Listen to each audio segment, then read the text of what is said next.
Welcome to the Fire and Earth podcast with your hosts, Jason Mefford and Kathy Gruver. Fire and Earth, giving you the keys to unlock your limitless potential. Hey, everybody, and welcome to another episode of the Fire and Earth podcast. I am your co-host, Kathy Gruver. And I'm Jason Mefford. And today, woo! Here we go. We got to get started with the good little chair dancing. Chair dancing? Toon, toon, toon, toon. Get the energy level up. Then we can talk about what we're really going to talk about today, which is hypnosis. Okay? Now, yeah, as Kathy falls asleep, right? What? Yeah, okay. I feel great. You feel great? You ready to go? Yeah. So I wanted to talk about hypnosis because, we had Victoria on several episodes ago. She's a hypnotherapist. You know some stuff about hypnotherapy as well. And I've actually been, you know a lot. You know I'm a hypnotherapist, right? I know that. I don't just kind of like know stuff. Like I do it. You do it. You do this. I do this. And so both of you, both you and Victoria actually know it because you do it, right? Right. Thank you. I am experimenting with it, right? Oh, nice. And so I thought it would be helpful for people to kind of understand what it is and the benefits that it can have. That it's not something scary because, I remember as a little kid growing up, and you go to the county fair and there would be some guy that would be up there hypnotizing people. And it was like this circus freak show, right? Because you get this whole line of people up there and you put them into hypnosis and then you make them do funny, silly things. And while that's entertaining, there actually really is science and a reason for doing it. And from what I've been experiencing the last couple of months as I've actually been trying to do this every day, is it really does unlock your potential. Because we talk a lot about the mind and unlocking potential. And the interesting thing is, because I've been studying psychology and the mind for over 20 years. And we use relatively a very, very small part of our brain in what we do, right? Consciously at least, right? And so you have like 99%, I can't remember where the number is, of our brain that we're not consciously using. And when we can tap into that subconscious, amazing things can happen, right? And so that's why I wanted to kind of talk a little bit and share and be a little bit personal about kind of my journey and have you talk about it from a practitioner side. As well, because I know sometimes, when we talk about meditation, a lot of people are like, no, right? And then when we talk about hypnotherapy, they're going to be like, no, even more, right? Like, I'm not going to be a circus freak, right? But that's totally not what it is. And so just kind of wanted to talk through that a little bit. Yeah. My experience, explain what it is to people so they don't have to be afraid of it. And have it be one of those things that just give it a try, see if it works for you, because I've seen a lot of benefits in my life. So Kathy, maybe if you as a practitioner, maybe talk just a little bit about and help people understand what is hypnotherapy actually, and some of the benefits or things, how it actually does work. Yeah, well, a couple of things. I'm glad you brought up the whole stage hypnosis thing because that is a thing. It's entertaining. Those people are hypnotized. That is one thing hypnotists do. I'm not a huge fan of stage hypnosis because that tends to really kind of bastardize what the craft is. Right. People see that and they think that's all it is. Or they go to see a movie like Get Out and they think they're going to drop into the floor and they're going to be taken over or they're going to be, urged to do things that they, are against their morals. One, excuse me, you're not asleep because I've brought people out of session and they look at me and they go, I don't think it worked. Yeah, I know. And I said, why? Well, I could hear you. And I say, Exactly. That's the point. I didn't drug you. I didn't knock you out. You're not going to be asleep. So even though we use the word sleep, you're not actually asleep. You're just in a deep state of relaxation. You are not going to do anything you wouldn't do wide awake. You're not going to give me your PIN number. You're not going to run through the streets naked. You're not going to go assassinate anybody. You're not going to go, unless you would do that out of hypnosis, normally, frankly. Anyway. So when they do stage shows, they pick people who are really suggestible, really susceptible to these suggestions, and who are open and willing and want to have fun. So that's how those are selected. They typically either ask for volunteers or they select people after really specific exercises. So if you don't want to go up, you don't have to. But in a clinical setting, I mean, I have been doing hypnosis pretty much my entire life. I've studied it and practiced it as a profession about 5 or 6 years. And I've done smoking cessation, and I haven't done weight loss, not my thing, but I've done sports performance. I've done test enhancement for kids. It is unlocking that potential aspect of it. Fears, phobias, public speaking, fear of flying, fear of small spaces, anxiety, pre and post-op. There's all this really incredible stuff that you can do with hypnosis. And it is not you clucking like a chicken. That's everybody's, you hear a bell and you're clucking like a chicken. You're not going to get trapped in hypnosis. That's the other thing. What was the movie with, I have that thing where you can't remember names. Anyway, he's in the middle of Office Space, frankly. I mean, he gets locked, the hypnotherapist drops over and he gets stuck in the hypnosis. That can't happen. You would just bring yourself out. So yeah, suggestions are really powerful, and that gets into our subconscious, because 88% of things that we're dealing with are coming from that subconscious, unconscious mind. Only 12% of our decisions are conscious. So who's going to win? This is why people say they want to do something and there's that block. They want to quit smoking. They cognitively know they want to quit smoking, but they can't. There's some subconscious thing that is tying them to that habit. I had a client, actually, she wasn't a client, I met her at a retreat I just did with Eckhart Tolle, and she was talking about how terrified she is because at one point someone had broken into her house while she was there and assaulted and robbed her. So she was scared. And I said, of course you are. I said, that makes logical sense. She goes, yeah, but it's been years and I don't want to feel that way anymore. And I said, well, I would actually suggest hypnosis. And she goes, no, I don't want to do it unconsciously.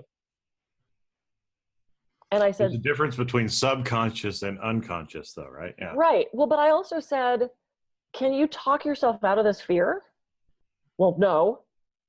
I said, okay, well then what's your next choice? I mean, you can sit in therapy and you can talk about it till you're blue in the face, or you can actually get into that subconscious mind and change those knowns and those unknowns. And she was like, I'm terrified. I don't want to lose control. And she went through the list of reasons she didn't want to be hypnotized.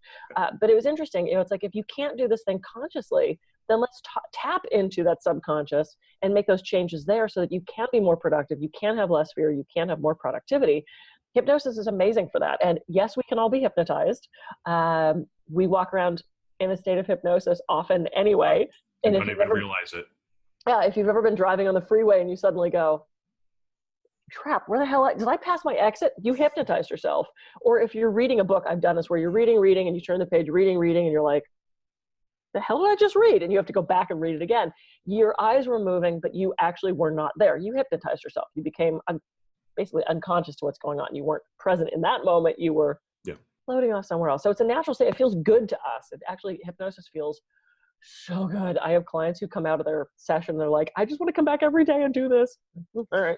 Well, because it's more like daydreaming, right? I mean, we're in a state of subconscious at that point. And so, like you said, I mean, we end up hypnotizing ourselves without realizing it all the time. Right. I mean, your mind is thinking about something else. You're processing, like you said, the driving, you look up and you're like, where the hell am I? Or you're pulling into your garage and you're like, I didn't even remember coming home. Or you show up to your office on a Saturday and you're like, I don't even work today. I've done that. I'm like, where the hell am I going? Well, and I think it's funny, you put the numbers out there. 88% is subconscious, 12% is conscious.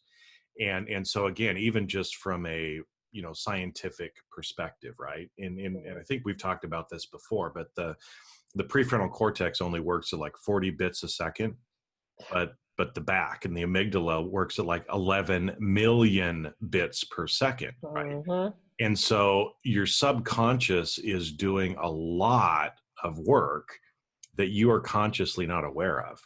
And so for me, I was kind of like that lady that you were talking about at first, right? So, because I want to try to explain a little bit about what I've gone through, because I don't like to lose control, right? I like to have fun. But I like to kind of be in control, right? And I'd seen those circus, stage shows before, and I didn't want to be one of those people, right? But finally, I got to the point and I said, you know what? Screw it. Let me just try it. and actually see if it works. I know, right? What we've been telling people, right? Just screw it and do it, right? Instead of just sitting there thinking about it, just try it. Take the leap. See if it works for you, right? Yeah. You know, because I've got to say, you know, as I've tried to go through, and again, you can do it in a live clinical way, like what you do typically with your clients, but there's also recordings that you can listen to as well, right? There's lots of different recordings that are out there. So it's not about you know, because like you said too, you know, some of your clients saying, well, it didn't work because I didn't go to sleep. I've experienced that too, right? You know, because it's, again, you're not asleep. And so you're just in a state of relaxation, but it allows, you know, your consciousness to kind of shut off a little bit, so that those suggestions or other things can actually go into your subconscious and allow it to actually happen. And so just to, you know, put people's fear at bay of what it feels like, I don't know if this is typical for everybody, but I'll kind of explain what I've gone through, what I experience if you go into one of these things. And it doesn't always happen the first time. It takes, you know, time to kind of get yourself ready to it. But, you know, I remember one time, because I was doing one on sleep.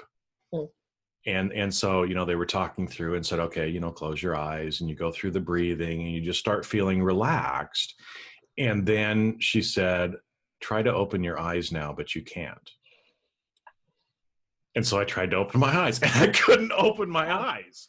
The harder you try, the more stuck they are, and the more stuck they are, the harder you try, and the more you try, the more relaxed you get. And yeah. And so all of a sudden I'm like, holy crap, I can't open my eyes, you know. But so I'm sitting here consciously thinking this. Sure. And then a little bit later she says, now open your eyes. And it was like, ding, right? My eyes totally open. And it's like, okay, this is kind of weird, but it was showing me that I was actually going into that trance-like state.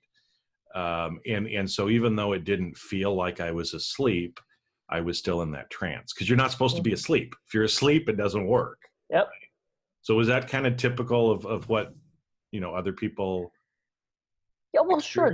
We use that as a prover, because that one says to the client, oh my God, this is actually working, because that's a very blatant thing. Or, you know, we'll do the hand to the face, and, you know, what do we say? Is the face drawing to the hand, or is the hand drawing to the face? And you find that without even thinking about it, of course I'm doing this because I'm not hypnotized, but it's like you start to, and then as it gets closer and closer, it touches and you're down, and then you realize it's stuck and you can't get your hand off your face, you know, and then until we have them do that. So that's a prover. That's also a deepener. So, you know, like we'll lift up the hand and drop it, and every time it hits, you go deeper. You know, there's ways we do an induction, which is that first thing we do to get you into the state of hypnosis. And then we do what's called deepeners, which might be walking down a staircase or doing a progressive muscle relaxation, or an eye fascination. And it's funny because people say, oh, do you swing something in front of my eyes? And I say, I can. It's called an eye fascination. So what I really like to do is I'll have them look at as I pull the things out of my ears. This is why I go with the other one. You know, and you close your eyes, and you close your eyes. And the more you open and close, it's like the snooze button. Isn't it funny when you hit the snooze alarm in the morning, you sleep so deep for that 7 minutes, and then you're like, and then you hit snooze again and you go deeper. I mean, that's actually what hypnosis does. So when we bring people in and out, that's fractionization. When we bring people out and then put them back down, and bring people out and put them back down, you actually go deeper and deeper each time. So depending on what you want to accomplish, you use different depths. I tend to keep people at a pretty light to medium state. If I'm doing something really like past life regression, or the journeys that I do, because I do mythic and archetypal journeys, which are so fabulous, a 3-hour session. And I have had people walk out of there going, I know exactly what my life's about. Like, it explains their entire life to them, which is so awesome. Then I want to go a little bit deeper because they're talking to me. So I will actually ask questions and have them answer me. And every time they answer, you kind of come up a little bit. And if somebody says, oh, I think I'm in Spain. Nope, you're not deep enough, you know. So yeah, there's ways that we tell. It was funny. I was in a stage hypnosis class because I thought, I want to learn the rapid inductions. I don't want to do stage hypnosis, but I should know how. It's fun. Right. So I was studying with this guy named Ken, who was just freaking unbelievable. And one of the students goes, well, how do you know when people are hypnotized? Like, how can you tell? if, like in class, because he kept saying everyone was drifting into hypnosis, which we do when we're listening to someone talk. You can see people kind of going. We start kind of spacing out a little bit. Because they're hypnotized. I see that when I'm doing speaking. And he said, come up here on stage. And so he brought her up on stage, and he turned on his hypnosis voice, and he started talking very rhythmically. And I think he tapped his pen a little bit, and you could see everybody in this class just kind of going. Because he was doing it to everybody, not because he wanted to show her what it looked like. Well, I thought there has to be contrast. If everybody looks exactly the same, that still doesn't tell her what it looks like, because then we're all doing. So I specifically didn't let myself go. So I'm looking around and I'm looking at the teacher, and I'm just, I'm not letting myself go in, and he's looking at me like, ugh. And then finally he goes, okay, look at everybody but Kathy. They're all hypnotized. Everyone kind of went, wait, what? Yeah. And then he looks at me and he goes, thank you, because I wanted to show that contrast of what it looks like when people go into hypnosis. And I've accidentally hypnotized people at the coffee bean and tea leaf, at my dance class, at my, hopefully it wasn't the baristas, they were making your coffee. Right? Yeah, no, it was the manager. She's like, well, how does hypnosis work? And I started to explain it to her, and I could see her going. Yeah, she starts drifting. And her eyes got a little glassy, and the face changes, and it flushes a little bit. And everybody looks a little bit different when they're in hypnosis, but I can tell when people are going in, and I can tell how deep they are and how they're responding. But back to the sleeping thing. Sorry, I can talk about hypnosis all day. We don't want people to fall asleep. Right. And I have had clients who I'm like, they're a little too deep, they're out. And so you say their name. Jason, I want you to, and that brings them back up enough. They don't jerk open, but they come up enough that they're now in the hypnosis state and not in the sleep state. So we want to keep them in that nice, comfortable middle ground so that they can know what's happening that we want them to hear. Some hypnotherapists do something called the Esdale state, which I'm not even sure I understand what that is, but that's like passed out, unconscious, like really deep state. They claim that stuff works better in there. I've seen the lighter state work just as well. And those recordings that you're talking about, those are awesome. The self-hypnosis stuff, fabulous. I love those. Those are great. Because they're an easy resource that people can actually use, right? Yeah. I mean, you don't have to go into an office. I mean, I'm sure there's a lot more benefit in doing like a 3-hour session live. Whoa. But if you can't do that, there's lots of resources out there that are, the ones that I've seen are usually 20 to 40 minutes, or usually around kind of 30 minutes. Yeah. And let me just explain kind of the process that I've gone through, or how you kind of feel, just if somebody's thinking about it and they're like a little bit freaked out, just to explain kind of what I've gone through, so that give it a try, and you may feel a little bit different, but kind of see what it is. And then let's spend, the last few minutes talking about really, some of the benefits and why people should use this, or consider using this as a technique. So what I've experienced is usually, again, like in a 30-minute segment, right? You spend the first, I don't even know how much time, right? Because you're just sitting there and time kind of goes away as you're doing it. So you have no idea. But again, because I'm analytical, the first few times I listen to any of these, I'm trying to, listen to the words they're saying and how they're doing it and how many times they're repeating it, because I'm trying to understand how it works. That's so just funny. The nerd in me, right? Okay. I get it. You get it, right? Okay. It's hilarious, though. I'm analyzing the hypnosis. I'm analyzing the hypnosis to try to understand it, and then I can relax after I go through it the first couple times. But, usually it's maybe like the first 10-ish minutes, I'm guessing. It's just about you breathing. And just relaxing, and maybe thinking about a few things, but you're just trying to relax. And the more that I've done it, it's not, you're not falling asleep, but you do, at least for me, my body does feel heavy, and it feels like you're sinking down a little bit, but not like you're going through the floor in that movie, right? But you're just there, and sometimes it almost, to me, feels like I'm kind of lifted up on top of my body a little bit. Mm-hmm. So there's a little bit of out of body, which, again, it's because we're observing kind of what's going on, sort of a feel, but you just feel relaxed, and then, go through, the suggestions that you're being given, depending on what the topic happens to be, right? Yep. If it's about stopping smoking, then there's going to be some things in there about, again, helping to put into your subconscious those suggestions that will help you to stop smoking, or, financial abundance, or, stress relief, or whatever it happens to be. And you go through that and experience that in your subconscious. And then you're kind of brought back out, right? So usually at the end, there's some sort of thing, it's not going to be your name because they're not talking to you, but, right. It's usually about breathing deep and, thinking about the room that you're in. And then all of a sudden you're back. Right. Yeah. And time has kind of been suspended because you're in one of those time-space continuums, and we don't have enough time to talk about that today. We'll talk about that in another time and keep going again. But what I've noticed is the more that I've done it, the more those things that I've been practicing have been coming out, or I've been seeing it, and I've been getting more of the inspiration or intuition of things I should do, or, I'm feeling better. I'm having more positive thoughts. I'm doing, these things without necessarily focusing or trying to force those things to happen. And so those are some of the benefits that I've seen. And so again, maybe let's talk here as we kind of wrap this up. I mean,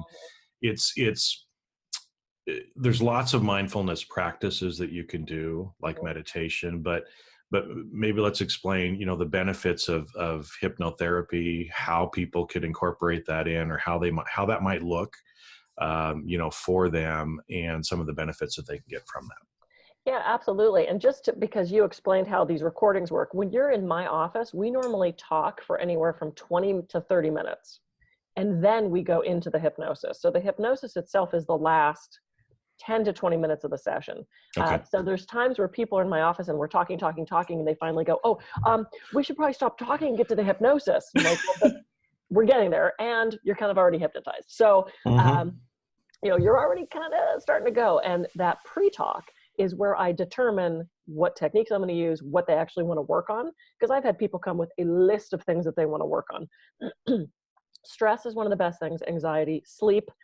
Oh man, the sleep thing in the hypnosis is phenomenal, because what we do is we set these things called anchors, where it's either a finger or a word. Like every time you think the word peace, that relaxed feeling of relaxation comes back. So we anchor that in the body, or we anchor that with a word. And this is where I really like doing the customized stuff and the in-office things is, if you're uncomfortable breathing, because I've had some clients who can't concentrate on their breath, it puts them into an anxiety attack. So when I say, all right, to concentrate on your inhale and exhale, I can't use that with them. So if they grab a recording that does that to them, that's going to freak them out even more. So this is why I like the customization stuff. I mean, the recordings are really awesome, and you can do a lot of different things. But the customization being in the office is great. So performance, speaking performance, fears, phobias, things that are holding you back, those blocks. Hypnosis is actually good for relationships and strengthening those relationships and that communication. So I have used hypnosis for so many different things with so many different clients. It's fun too. It feels good. It's, like I said, a natural state for us. So it gets past that critical mind straight into our subconscious, so we can make those changes that we consciously might not be able to make, like enhancing your potential and moving forward in sports performance and job performance, and all of those things that we're all working on, that we want to use, those tools that help us move forward in our careers, in our lives, in those things that we want to accomplish. Why not work on a deeper level? Yeah. Which is that subconscious, to get rid of those blocks. Well, because that's what I thought about, and that's why I kind of jumped into it, because I've been doing meditation, for a little while, but I wanted to go into something that was like meditation on steroids, was kind of the way I was explaining it. And so have started to try to, incorporate, at least for me right now, as I'm getting started and trying to get some of those subconscious things gone or replaced, right? Because again, I think, it's like the lady that was in fear of being attacked in her home, that there's things in our mind that are holding us back, and we don't know what those are because they're in our subconscious. Yeah. And so, we can't understand. We're sitting there, and I've even done this myself. Sometimes I'm sitting there and I'm like, why the fuck can't I do whatever? I'm just like, immobilized here, or I just can't get myself to do this. Why is that? Well, it's because there's something in my subconscious that's holding me back. So consciously, I can't understand that. Right. And I can't process that.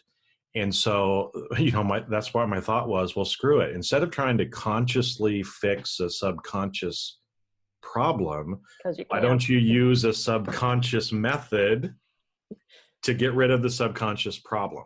Right. And so again, that's why for me, like I said, hypnotherapy has been good that way. Mm-hmm. And that's why I kind of wanted to share some of that with people, because it's a very effective method. Yeah. Now, one of the things that like you just brought up though, is, especially if you're going to do some pre-recorded stuff, everything's not going to work for you. Right. I mean, I've done that where I've tried different things, and some people's voice just kind of doesn't work for me. Right. Yeah. So, okay, you tried it once, go try something else until you find somebody, or some technique that's going to work for you. I have a funny story. So we normally take people down a staircase, and I do a staircase with 20 steps. And I was at a hypnotherapy conference, and the guy was putting us all under, and he's like, okay, and you're standing at the top of the staircase, and let's go down on 20 and 19. Oh, and he just stopped and paused like that. And I'm thinking, I'm down the fucking staircase. Like, let's speed up. How do you do so? My God. I'm not missing limbs. Like, why are you going so slow? It was driving me crazy. I mean, like, I literally opened my eyes and was like, yeah.